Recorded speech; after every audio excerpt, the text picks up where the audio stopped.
Dalla visita guidata, anche con l'ausilio della realtà aumentata, alla transumanza, fino alla merenda settecentesca o alla musica nel parco, ma anche la possibilità di pernottare.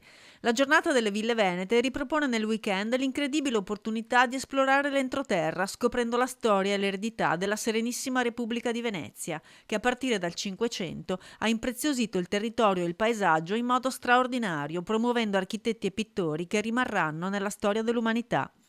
Percorsi innovativi e suggestivi capaci di assecondare tutti i gusti e gli interessi, da quello storico a quello gastronomico ed anche di benessere.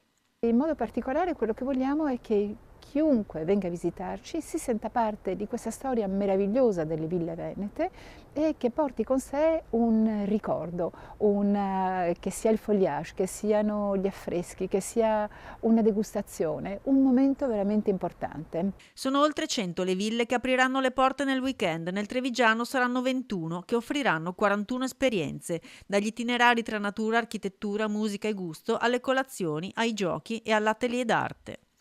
Mario Zorzato e Marilena Pozzobon sono i proprietari di Villa Grimani Morosini Gatterburg ad Albaredo di Vedelago dal 1984, una villa del 1570 a cui stanno dedicando la loro vita, nella quale hanno anche trovato un tesoro inestimabile. La cosa più particolare sono le 4 stagioni di Albert Thorvaldsen, che assieme a Antonio Canova è uno dei massimi esponenti della scultura neoclassica europea. Al nord Europa conoscono il Thorvaldsen, nel sud Europa il Canova.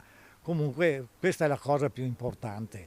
Poi il fatto di avere degli affreschi diciamo originali che abbiamo restaurato. Dopo aver condotto gli ospiti nel giro turistico, raccontando aneddoti storici, mostrando i tanti reperti trovati durante i restauri, dalla meridiana sulla parete ai cocci del Cinquecento, al biroccio del 1905 rimesso in ordine, il proprietario lancia un vero e proprio grido di allarme. Queste case, se non sono abitate, vanno in rovina, c'è poco da fare.